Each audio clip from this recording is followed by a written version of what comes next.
Bem, galera, continuando agora, a gente vai falar das falácias, né? A gente já falou em sala de aula, aqui tá as principais, há vários tipos de falácias. Nós vamos começar pelas não formais, que são a grande quantidade, assim, mais escancarada que há, né? A falácia em si quer dizer é um convencimento enganoso, né? Muitas das vezes de uma forma que não seja diretamente para enganar, mas que a pessoa se engana e mantém o engano na questão da lógica, né? Então vamos lá.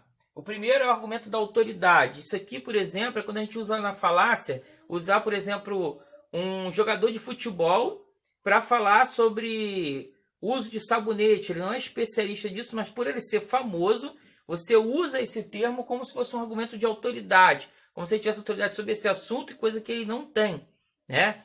O argumento contra o homem.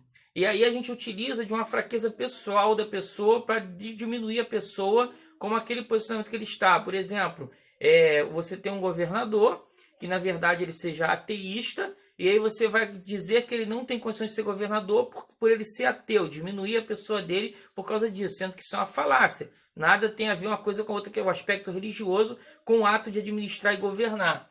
Do acidente a generalização apressada, da conclusão irrelevante, petição de princípio ou círculo vicioso, ambiguidade ou semântica de equívoco, de falsa causa, né? Aqui, por exemplo, de ambiguidade, semântica de equívoco, por exemplo, os advogados que não tem mais o que falar e aí eles vão se utilizar, né? Por exemplo, de dizer que o seu cliente é um bom filho, é um bom pai, né? É um bom funcionário na empresa em que trabalha, e como se isso fosse resolver a pendência que o crime, na verdade, não tem nada a ver com esse tipo de coisa. Mas aí se usa desse tipo de falácia. Bem, a falácia, então, na verdade, é uma forma, né, de tentar burlar o sentido correto da lógica, né? Essa é a primeira parte. As falácias formais, elas são ditas formais porque elas são características assim que ficam bem escancaradas. Vamos dar um exemplo aqui, né? Vou apagar aqui para a gente poder botar, né, um exemplo. E aí a gente vai botar aqui, por exemplo, um exemplo, né? Todo cão é mamífero, né? Que é verdade. Todo gato é mamífero. E aí a gente chega à conclusão que todo cão é gato. Impossível. Então isso aqui, na verdade, é um tipo de falácia formal, né? Tá nítido que é um engano, né? Então essas são as formais, e a gente falou dos outros tipos de não formais, que são várias, tem grande quantidade. Beleza? Essa é a primeira parte que a gente já falou em sala de aula, falamos um por um, por isso que eu não vou continuar fazendo um por um aqui, que a gente já fez, tá tudo no caderno, tem o livro para a gente acompanhar. A gente vai para a outra parte da lógica. Bem, gente, continuando, a gente agora vai para os tipos de argumentação, que nós chegamos também a falar, mas vai dar uma passada rápida, né? Indução. Existe dois tipos, a completa e a incompleta. Essa indução, a gente tem um exemplo aqui na completa dos sentidos, né? A visão, a audição, paladar, né? O tato. Precisa de um corpo. Então, todos os sentidos, eles têm que ter um corpo. Por isso, ela está sendo induzida a premissa, mas elas são completas. E a incompleta? O exemplo, né? O cobre é bom condutor de eletricidade. O ferro, o ouro, o zinco, e aí você está falando vários metais e você não chega a uma conclusão, porque você não sabe se essa premissa é totalmente verdadeira, né? Então, por isso que ela é incompleta, né? Segundo tipo de argumentação, a analogia. E aí a gente tem, de novo, né, a questão do verdadeiro e do falso. Por exemplo, João estava com febre, tomou o remédio tal e ficou bom. Luiz está com febre, eu dou o mesmo remédio que dei a João e ele ficará bom. É uma premissa que nem sempre será verdadeira. Por quê? Você, na verdade, está usando o remédio, mas você não está falando que doença que João teve, que pode ser diferente da outra pessoa. Agora, se você usar, por exemplo, a analogia de você ter levado no médico, ter indicado a mesma doença e o mesmo remédio, isso vai ter uma conclusão exata. Então, essa analogia, né, ela tem o exemplo da questão do remédio. A de dedução, e essa é clássica, a gente tem A dedução em cima do quê? Das premissas verdadeiras e que seguem um sentido lógico, bem no básico. Exemplo aqui, ó. Todos os homens são mortais. Sócrates é homem. Logo, Sócrates é mortal, né? Se todos os homens são mortais, se Sócrates é homem, a dedução é lógica. Sócrates é mortal, certo?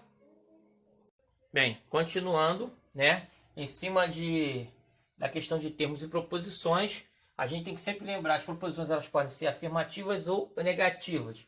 Todo cão é mamífero, uma afirmativa. Negativa, nenhum animal é mineral. Sempre no silogismo teremos 3 termos, né? Os 2 termos que se debate, o maior e o menor, e o fechamento com a conclusão. A gente vai chegar agora nesse silogismo. Bem, vamos lá, continuando. Aqui a gente tem as 8 regras do silogismo. Primeiro, 3 termos, o maior, o menor e o médio, né? A gente não fica pensando em dividir as premissas por 1, 2 e 3, já que são 3 termos, né? A gente daqui a pouco vai entender essa questão do maior, menor e médio. De 2 premissas negativas nada resulta. Se as 2 estão negando, não tem como chegar a uma conclusão. De 2 premissas particulares nada resulta. Se uma premissa não dialoga com a outra, né, eu não tenho como chegar a uma conclusão também. O termo médio nunca entra na conclusão. Daqui a pouco a gente vai entender maior, menor e médio. 5. O termo médio deve ser total pelo menos uma vez. 6. Nenhum termo pode ser total na conclusão sem ser total nas premissas. 7. De 2 premissas afirmativas não se conclui uma negativa. E se a conclusão não tem como ser negativa se as 2 são afirmando. 8. Final. A conclusão segue sempre a premissa mais fraca. Agora a gente vai entender essa questão dos termos. Vamos lá tentar entender isso aí? Bem, o termo maior aqui, o termo maior está na conclusão, né? O termo médio está nos mamíferos, porque na verdade é o que está tentando dialogar entre essas 2 premissas, né? Os termos menores são os 2 que vão fazer caminho para a conclusão.